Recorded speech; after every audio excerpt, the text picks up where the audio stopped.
Assalamualaikum warahmatullahi wabarakatuh.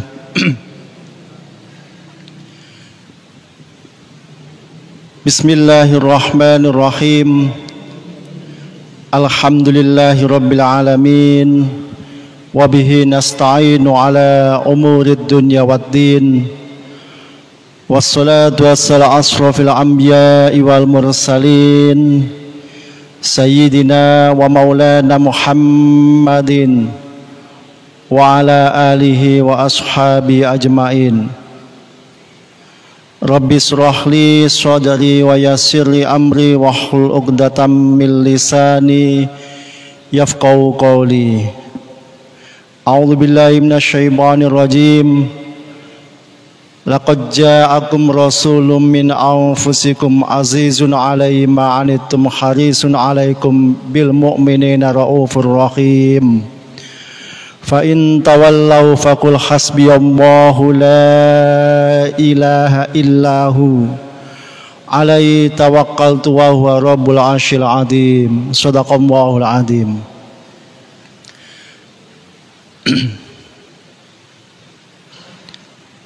Hadirin Bapak Ibu jamaah Masjid Baitul Mukminin yang semoga dimuliakan Allah Subhanahu wa taala. Syukur alhamdulillah, pantas kiranya di sore hari ini kulolan panjenengan sami sanjungkan kepada Allah Subhanahu wa taala. Karena sampai dengan detik ini di hari ke-7 Ramadan menjelang buka puasa, kita masih diberikan kekuatan iman dan Islam. Kita semuanya masih diberikan kenikmatan sehat walafiat. Kita semuanya masih diberikan kenikmatan bisa silaturahmi. Kita semuanya masih diberikan kenikmatan bisa beribadah kepada Allah Subhanahu wa taala. Dan hari ini kita semuanya sakit hadir di majelis yang penuh barokah ini, dalam majelis ilmu, tentunya dalam keadaan sehat walafiat. Semoga semua nikmat yang kita terima dari Allah Subhanahu wa taala senantiasa kita syukuri bersama. Tentunya rasa syukur tidak sekedar kita mengucap alhamdulillahi rabbil alamin, tapi rasa syukur harus kita sertai dengan perilaku-perilaku yang menunjukkan peningkatan kualitas takwa kita kepada Allah Subhanahu wa taala. Peningkatan kualitas takwa berupa meningkatnya kualitas ibadah fardu kita kepada Allah, meningkatnya kualitas ibadah-ibadah sunnah kita kepada Allah, meningkatnya kualitas hubungan sosial kita dengan sama manusia, dan tentunya bagaimana kita benar-benar mengakui sebagai insan Allah Subhanahu wa taala. Sholawat ma'asalam tak lupa kita haturkan kepada junjungan kita baginda agung Rasulullah Muhammad sallallahu alaihi wasallam. Allahumma sholli ala sayyidina Muhammad wa ala ali sayyidina Muhammad.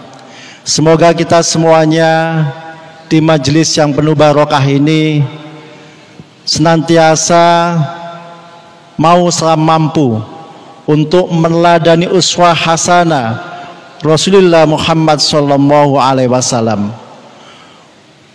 Ucapan Allahumma sholli ala sayyidina Muhammad tanpa ada kesediaan kita untuk meniru meneladani uswah hasanah Rasulullah Muhammad sallallahu alaihi wasallam, tentunya itu sia-sia belaka. Makanya monggo milai saat niki kita semua di samping mempunyai tradisi untuk berucap sholawat dan salam kepada Rasulullah, tapi juga bagaimana kita memperbaiki diri kita agar akhlak kita benar-benar sesuai dengan harapan Rasulullah Muhammad sallallahu alaihi wasallam. Ya saged ngoten, mugi-mugi kula panjenengan sami mangke saged kumpul seperti niki malih di surganya Allah Subhanahu wa taala peroleh syafaat Rasulullah Muhammad sallallahu alaihi wasallam. Bapak Ibu jamaah hadirin yang kaula hormati, monggo sebelum maos kita semua di sore hari ini kita laksanakan, kita baca suratul Fatihah agar ilmu yang kita peroleh pada sore hari ini, majelis yang kita ikuti pada sore hari ini akan senantiasa diberikan berkah ridho dari Allah Subhanahu wa taala. Ala hadiniya wa likulli niyatin shalihah wa li syafaati Rasulillah sallallahu alaihi wasallam. Al-Fatihah.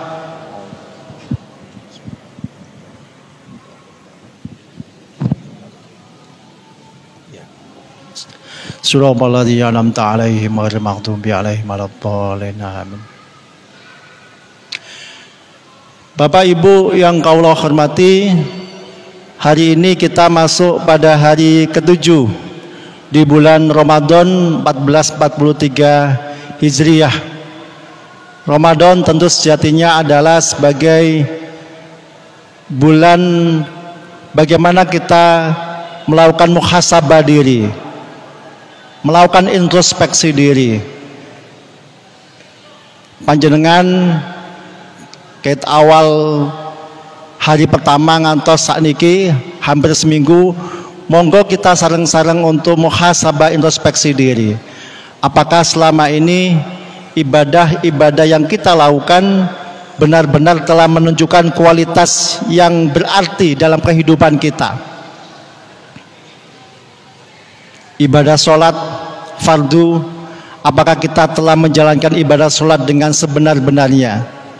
Wudhu yang kita lakukan, apakah sudah sempurna? Tadarus Al-Quran yang kita lakukan, kita baca setiap harinya Quran, nopo sampun sesuai dengan makhrajul huruf dan tajwid yang benar? Sholat sunnah yang kita lakukan, apakah sudah benar-benar sholat sunnah yang berkualitas? Karena apa? Sejatinya Ramadan adalah bulan introspeksi atau bulan muhasabah. Makanya setiap harinya ya, tuntunan yang harus kita lakukan adalah bagaimana kita muhasabah diri kita sendiri. Sepanjang hari, sepanjang malam, samandune panjenengan mangke buka, lanjut sholat tarawih, kita terus menerus untuk muhasabah diri. Agar apa? Agar akhirnya kita mangke samantune Ramadan kita benar-benar hadir sebagai manusia yang bertakwa kepada Allah Subhanahu wa taala. Termasuk juga nggih, apakah selama ini sedekah yang kita lakukan sudah benar-benar kita niatkan secara ikhlas karena Allah Subhanahu wa taala? Karena niki mumpung bulan Ramadan, maka pintu rahmat dan pintu rahmahnya Allah, pintu maghfirahnya Allah dibuka seluas-luasnya. Makanya segala ibadah yang kita lakukan akan dibalas berlipat-lipat oleh Allah Subhanahu wa taala. Ada sebuah kisah yang semoga kisah ini saged dados pelajaran, saged jadi iktibar kita semua atas kehidupan yang kita jalani selama ini.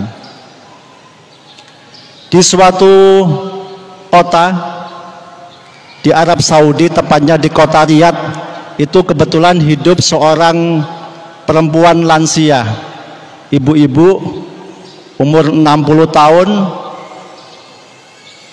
dan ini kisah nyata. Kisah nyata terjadi 10 atau 12 tahun yang lalu. Beliau ini sakit kanker darah. Kanker darah niku napa? Leukemia nggih. sakit kanker darah. Sampun pados obat dari rumah sakit satu ke rumah sakit lainnya, mengunjungi dokter spesialis satu dan dokter spesialis lainnya, tetapi ujung-ujungnya salah seorang profesor doktor di kota Riyadh, Arab Saudi mengatakan bahwa usia ibu ini tidak akan lama. Apapun obat yang diberikan kepadanya tidak akan mengalahkan penyakit yang sangat ganas sudah menggerogoti tubuhnya. Ibu ini lansia, sudah usia 60 tahun tapi kaya raya. 2 bulan sebelumnya ibu ini mencari pembantu atau TKW, dan kebetulan TKW-nya ini orang Indonesia. Makanya ini kalau nyeksa ini kisah nyata. Pembantunya ini orang Indonesia dan diterima dengan kontrak durasi 2 tahun, hidup bersama ibu majikannya untuk membantu keperluan selama sakitnya. Terus TKW niki bantu menyiapkan makan, bantu menyiapkan obat-obatan, kebutuhan rumah tangga, dan segala sesuatunya diperlukan oleh perempuan yang berusia 60 tahun ini. TKW ini diperolehnya dari sebuah agen jasa pengiriman tenaga kerja, dan kebetulan TKW ini sangat perhatian sama majikannya. Tapi ada perilaku yang selama ini sangat ganjil yang didapati oleh majikan ini terhadap pembantunya yang selama ini bekerja setelah 2 bulan ini. Ada hal yang ganjil yang dilakukan oleh pembantu di rumah majikan ini. Keganjilannya ini kenapa? Sangat sering pembantu ini itu masuk ke kamar mandi dan dalam durasi yang sangat panjang. Jadi kalau kita masuk ke kamar mandi, entah itu dalam kondisi untuk mandi atau buang air kecil atau BAB, paling banter 15 menit mari. Tapi perempuan ini masuk kamar mandi bisa berlama-lama sampai setengah jam, kadang lebih dari itu. Nah, keganjilan ini kemudian ditanyakan oleh majikan itu. Dipanggillah pembantu itu, kemudian ditanyakan kepada pembantunya, ya, ada apa kamu? Sampai kalau kemudian ke kamar mandi itu berlama-lama. Akhirnya pembantu itu bercerita kalau 2 bulan yang lalu, 3 bulan yang lalu, dirinya baru melahirkan seorang bayi di Indonesia, dan kemudian karena kebutuhan ekonomi yang sangat mendesak, kebutuhan keuangan untuk menghidupi keluarganya, kondisi keluarganya yang tidak memungkinkan, ia akhirnya menerima tawaran untuk menjadi tenaga kerja wanita di Arab Saudi. Katanya perempuan tadi, saya terima tawaran itu karena tidak ada pilihan yang lain. Namanya seorang ibu, Bapak, baru 3 bulan melahirkan, pasti ada perasaan kangen, ada perasaan harus setiap saat, ada perasaan sedih karena meninggalkan anak yang baru dilahirkan baru 3 bulan dan meninggalkan jauh di sana di Indonesia, dan dia bekerja di kota Riyadh, Arab Saudi.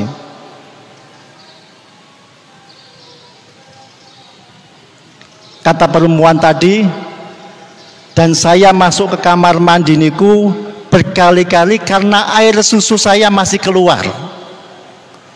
Terus ibu-ibu yang sudah pernah punya anak ketika habis melahirkan tentunya juga merasakan hal yang sama.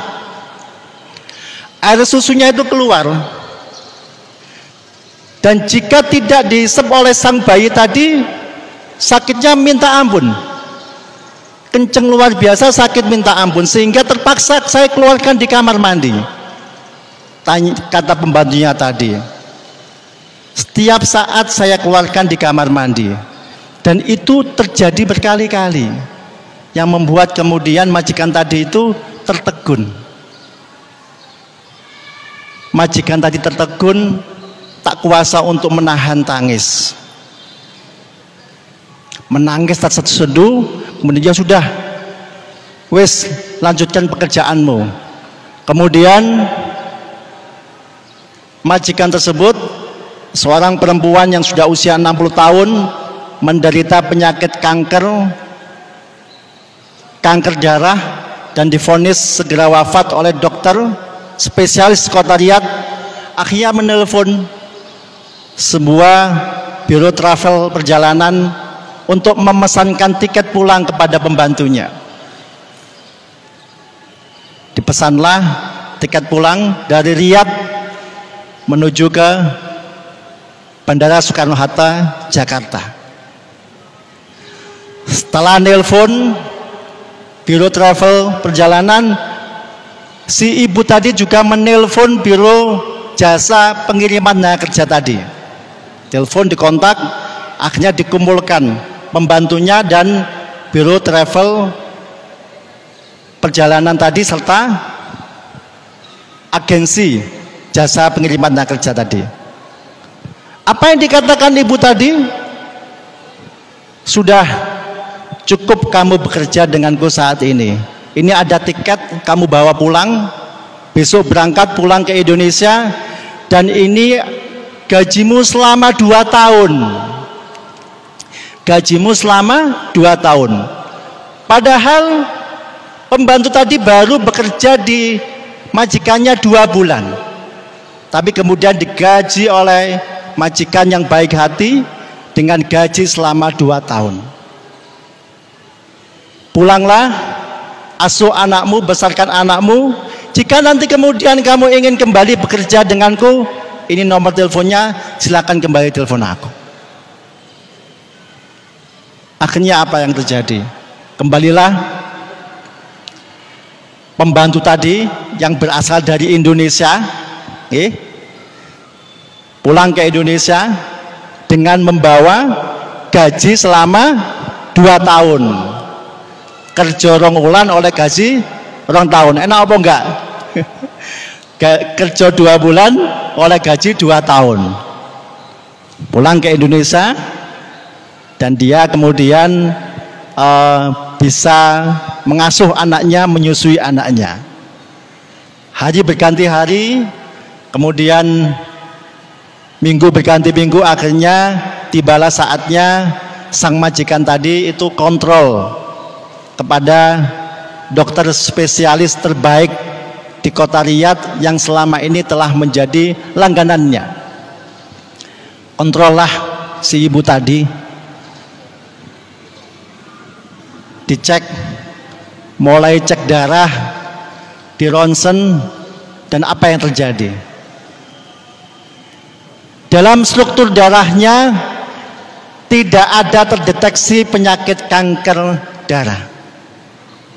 Ronsennya, hasil ronsennya bersih semua. Seorang profesor, dokter, spesialis penyakit dalam yang mendeteksi tubuh wanita tua ini kemudian terheran-heran. Mboten percaya. Padahal sebulan yang lalu cek kondisinya sangat memprihatinkan, dan hanya menghitung hari. Ibu ini tentu akan wafat dipanggil Allah Subhanahu wa Ta'ala. Ternyata 2 bulan berikutnya kembali, sebulan berikutnya kembali ke dokter tersebut, hasil yang didapatkan justru sebaliknya. Darahnya mengalir dengan bagus, difoto semua anggota tubuhnya, di CT scan, kondisinya bagus. sampai kemudian profesor ini minta tolong pada dokter-dokter yang lain di kota Riyadh untuk memastikan bahwa ini benar-benar nyata. Dicek sampai 2 kali, dicek ulang, kondisinya tetap nyata seperti itu. Ternyata kondisinya tetap baik. Akhirnya si ibu tadi juga merasa keheranan, kok iso padahal aku wingi wis di vonis mati, tapi sekarang kondisinya sangat luar biasa baik. Tak kuasa kemudian dokter tadi bertanya kepada sang ibu, "Hai ibu, apa yang terjadi? Padahal sudah tidak ada obat yang bisa menyembuhkan penyakitmu. Sudah tidak ada dokter yang mampu untuk melawan ganasnya kanker yang ada di tubuhmu. Apa yang terjadi?" Kemudian ibu tadi itu menjawab. Jawabannya sederhana, Bapak. Saya ini mengikuti anjuran Rasulullah SAW, memperbanyak sedekah. Salah satu sedekah yang mungkin, kata ibu tadi, yang mungkin bisa menolong aku adalah ketika aku menyelamatkan seorang bayi dari jauhnya dengan ibunya.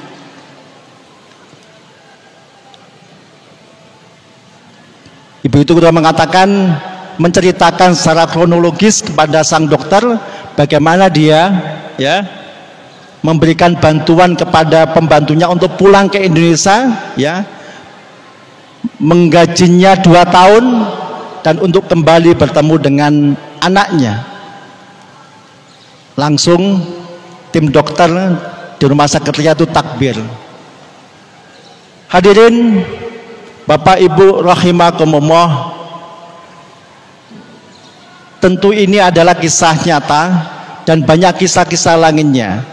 Bagaimana sedekah itu banyak fadilahnya atau banyak manfaatnya.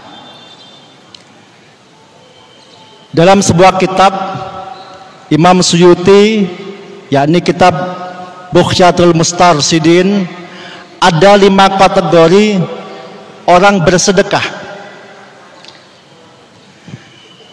Yang pertama, jika kita bersedekah kepada orang yang sehat secara jasmani maupun rohani, sedekah kita, setiap sedekah kita dibalas dengan 10 kebaikan. Itu kategori yang pertama. Kategori yang kedua, jika kita bersedekah kepada orang buta, kepada orang tuli, kepada orang disabilitas, kepada anak yatim piatu, malah setiap sedekah kita akan dibalas 90 kali lipat. Yang ketiga, terus Imam Suyuti, ketika kita bersedekah kepada kerabat handetolan saudara kita, setiap sedekah kita akan dibalas 900 kali lipat. Yang keempat, jika kita bersedekah kepada orang tua kita, terus Imam Asyuti, setiap sedekah yang kita berikan kepada bapak kita, kepada ibu kita, itu akan dibalas 100.000 kali lipat.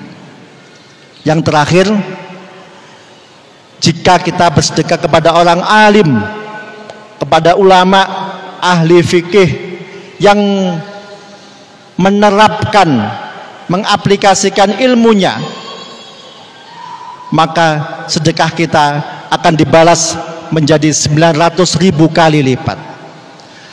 Hadirin, kalau kita tahu bahwa begitu luar biasanya sedekah, terutama kepada orang tua yang dibalas sampai 100.000 kali lipat, Sejatinya Ramadan ini harusnya mengembalikan kita kepada orang tua kita. Untuk apa? Untuk semakin dekat kita kepada orang tua kita. Ada di antara panjenengan mungkin sudah tidak mempunyai bapak atau ibu.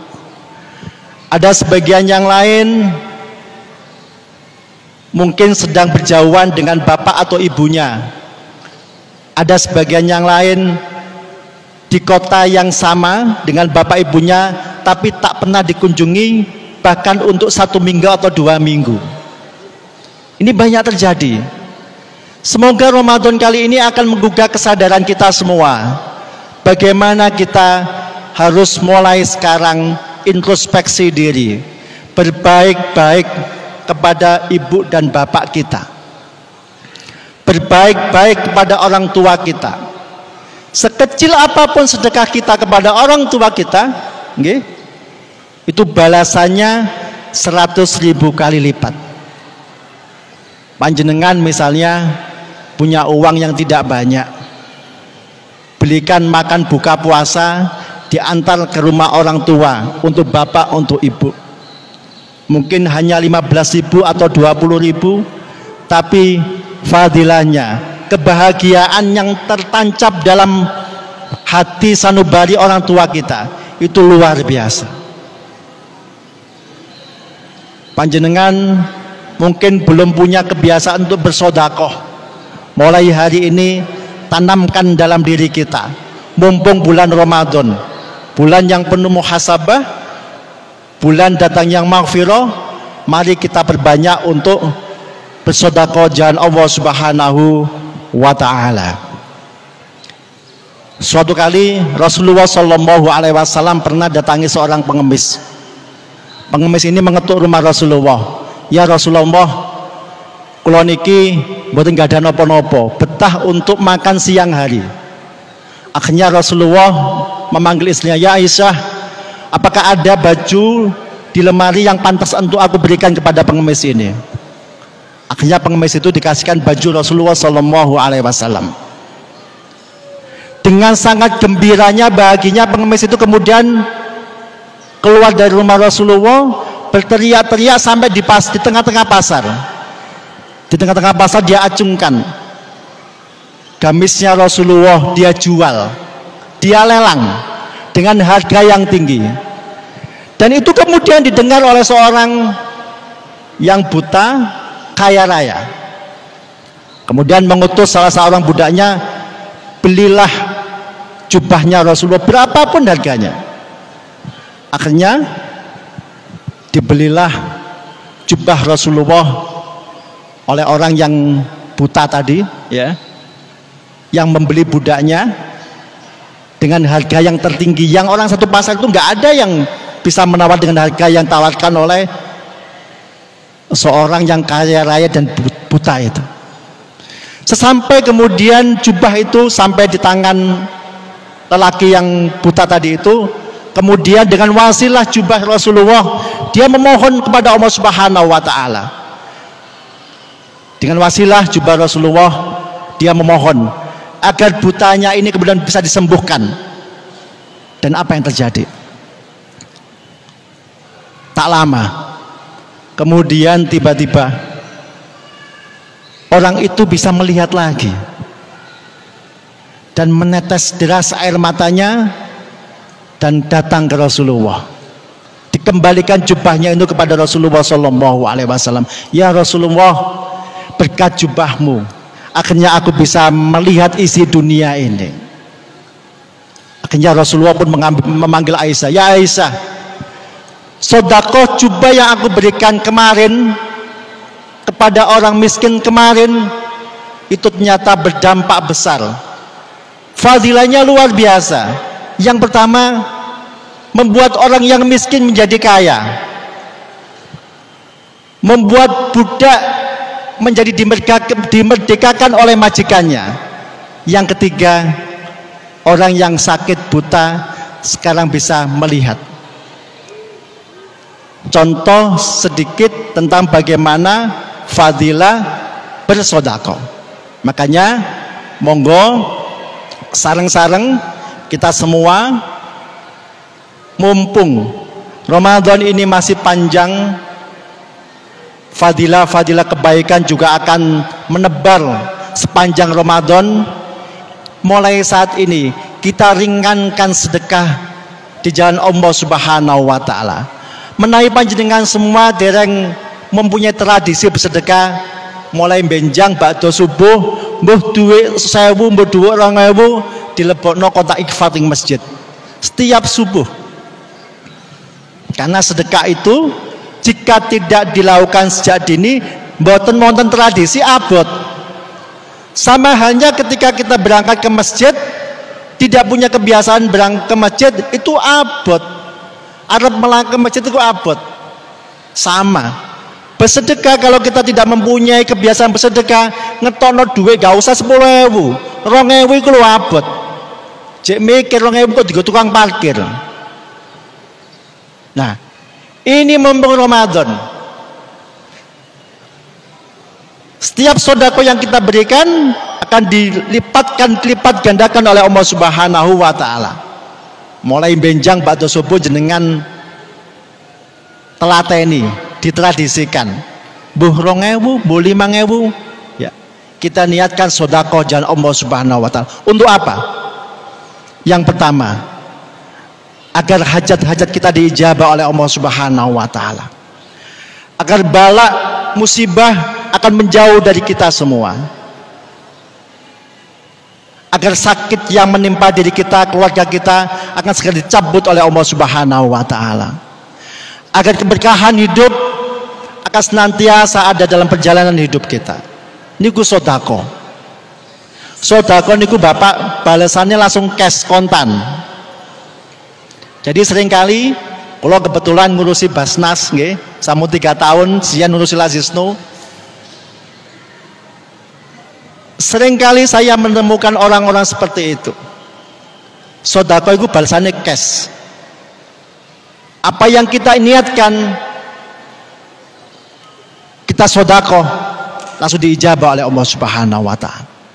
Karenanya monggo, mumpung Ramadan masih awal waktu, kita belum masuk pada 10 hari yang kedua dan 10 hari yang terakhir, kita bersama-sama meniatkan diri kita, meniatkan diri untuk bagaimana kita benar-benar takarub kepada Allah Subhanahu wa taala. Yang pertama tentunya bagaimana kita memperbaiki kualitas ibadah kita kepada Allah. Sholati awake dhewe, wudunya, tadarusnya, ya, dan terutama juga sedekah kita kepada Allah Subhanahu wa taala.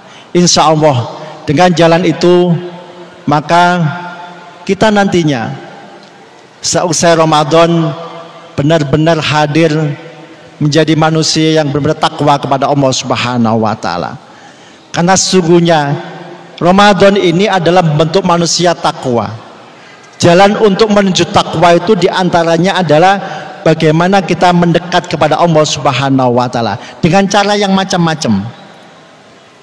Ada yang dengan jalan sholat, ada yang jalan dengan tadarus Al-Quran, ada yang dengan jalan sedekah, ada yang dengan jalan ngapi-ngapi tonggo, ada yang dengan jalan zakatnya disegerakan.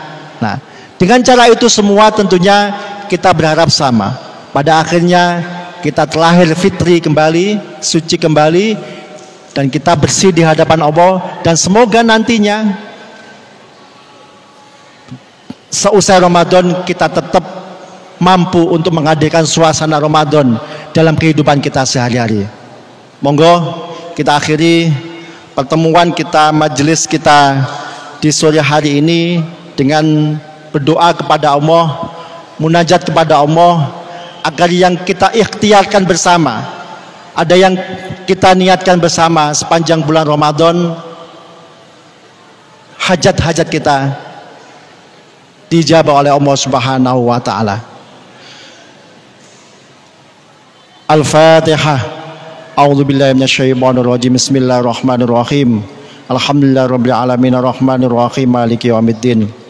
Iyyaka na'budu wa iyyaka nasta'in ihdinas siratal mustaqim.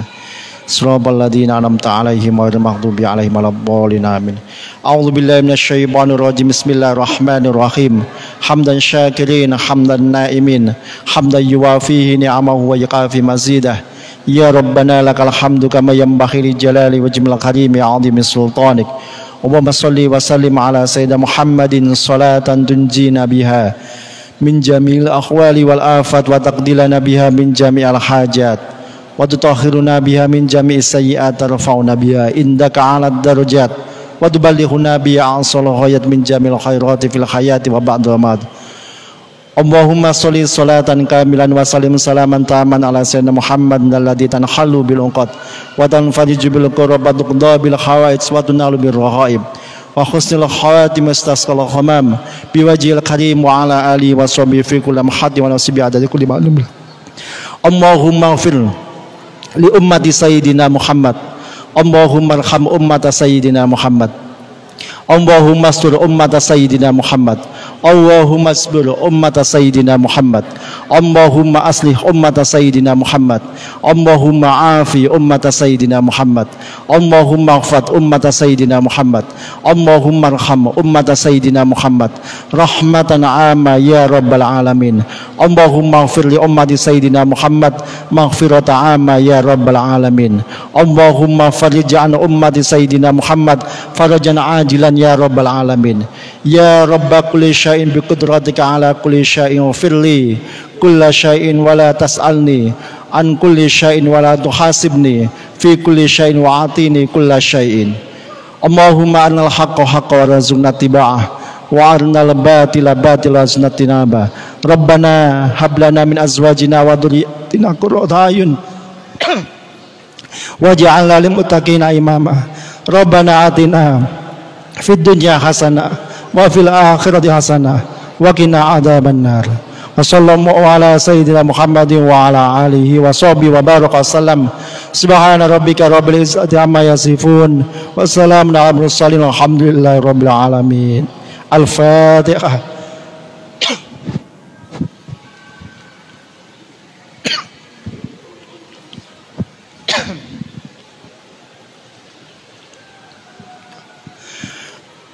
Assalamualaikum warahmatullahi wabarakatuh.